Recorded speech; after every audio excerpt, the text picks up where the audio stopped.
there, my name is Megan and today I'm going to be sharing with you how I removed my built-in kitchen island and built a new one. If you're new here, I do a lot of design-focused DIY and pretty much whatever it is I'm doing in real life, I try to share with you guys. And if you want to see any of that in real time, make sure you follow me on Instagram at MeganBellMade, where you can find a lot of this stuff on my stories. So recently we did a kitchen makeover. If you haven't seen that video, I'm gonna have that linked below for you. We completely redid our kitchen, painted, added trim, new countertops, new sink, new faucet, just the works. Make sure you watch that video. I feel like it was quite dramatic and it was very budget friendly. So if you're looking to do something different with your kitchen and you don't want to spend a ton of money, I think you might get some ideas from that video. Part of the kitchen makeover was removing our built-in kitchen island and replacing it with a whole new one that we built ourselves, my husband and I. And we did not want to replace the floors. The floors were actually built around the old kitchen island and the old kitchen island was diagonal. So we had to come up with a very creative solution for that. And if you're finding yourself in that same predicament, I think you might find some tips on how to approach that whole issue here in this video. In this video, I'm not going to be sharing precise measurements and dimensions for our island. If you're here for something like that, I'm sorry, you're not going to find it. But what I can show you is everything that we did to make our kitchen island, so you'll have a nice visual if you're planning on doing a project like this. This is going to be great information for you, even though there aren't measurements included. I personally am not a professional woodworker or an architect, and I don't feel comfortable sharing those things. Also, when I designed this kitchen island, I kind of did it on the fly.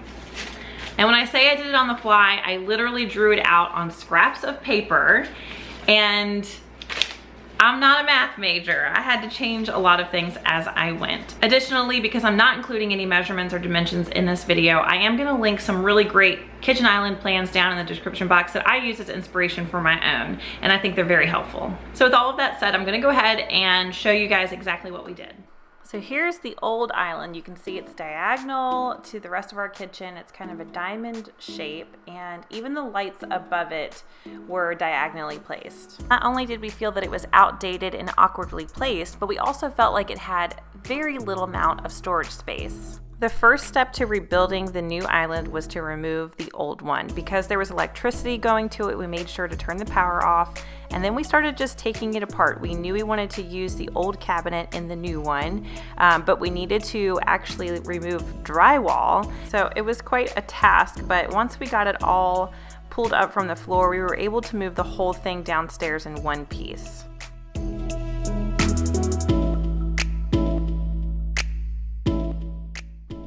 We decided to start building the frame before we made the cutout for the floor, but I had a guide for the frame because I knew that the butcher block top was 6 feet long and that the frame needed to fit underneath that butcher block top while still leaving room on the outside for trim and plywood, and then being able to house on the inside the cabinet and some shelves.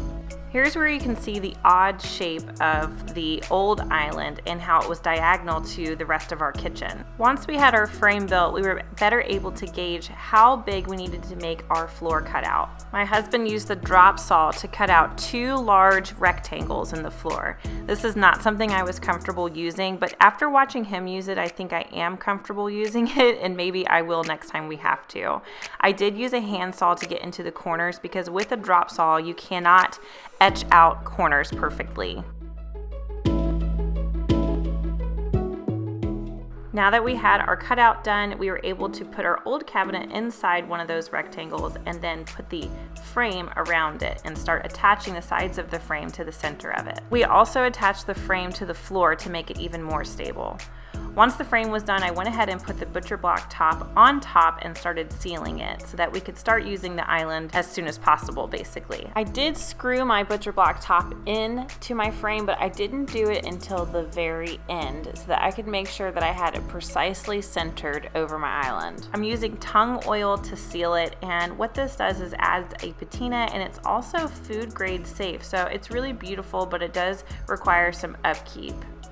Essentially what I decided to do was to cover up the frame with plywood all the way around. I'm using 1/2-inch nails with my nail gun, and I'm making sure that I get every nail into a stud.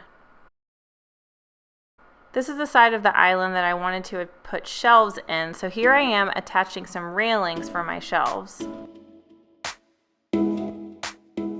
The front of the island has a little bit of a gap because we used that old cabinet, so I just used some scrap 1x4s to cover it up. To cover up the railings on my shelves, I used some pieces of plywood and just attached them to the front of the shelf. Now that my shelves are in, I'm continuing with the plywood all the way around to cover up the frame. With some of the smaller strips, I used wood glue just to make sure it was evenly attached. Here's the back of the island where the stools are going to go and where I'm going to do a floor inlay and add shiplap.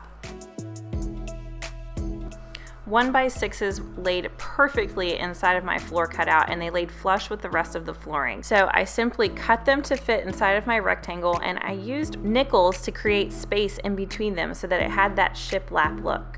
I was using plywood to create my shiplap on the back of the island, and I heard from a friend that when you used plywood, because it's so thin, it helped to paint the background black before you laid your shiplap. So I'm just using some leftover black paint to do that. And then I cut strips of plywood to nail to the back of the island, very similarly to the way that I did the floor. I wanted it to look really clean and finished, so I went back with wood filler and filled all of my nail holes. While that was drying, I decided to attach the trim to the outside of the island. I used 1x4 trim boards and I mitered them so that it was a nice clean look, and I simply just nailed them into the frame. I wasn't happy with the way the front of the island looked where I attached those previous boards, so I cut a strip of plywood to cover it up. Once my wood filler was dry, I went back with my palm sander and I sanded everything down. Because I used different types of wood and because I mostly used pine, the boards weren't perfect. I just went ahead and just sanded everything down nice and even. Then I started painting and I used a little roller brush to roll everything out. What I'm using on most of the island is Benjamin Moore's Dove White and an eggshell finish. On the back of the island, I will go back over with a water-based polyurethane to seal it and make sure that it doesn't get damaged.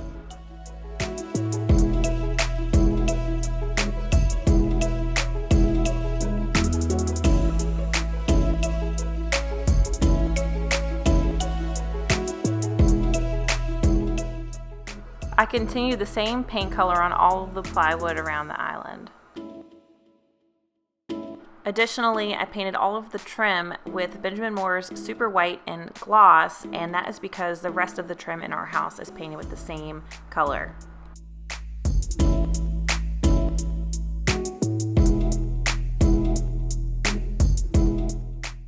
I don't know why I didn't get it on camera, but I did add a piece of quarter round to the front of the island underneath where the cabinets are, and you can see that in this shot. Because we used our old cabinet for this island, and it was previously painted with chalk paint, and I did not want to go through the trouble of sanding it down and refinishing it, I simply used a company called Beyond Paint, and I used that on our cabinet and on the door fronts of the cabinet, and it's an awesome product. I love it. I can't recommend it enough. There's no sanding, no priming.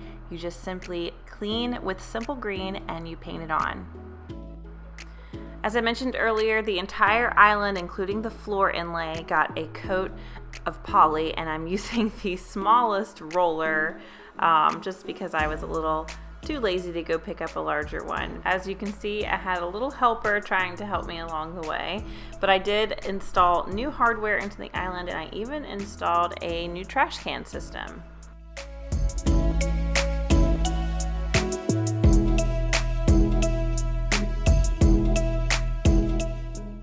I also want to mention that I did move the lights over the island, but I did not film it because I wasn't confident doing it. It was my first time doing something like that, so I did not film it or show it.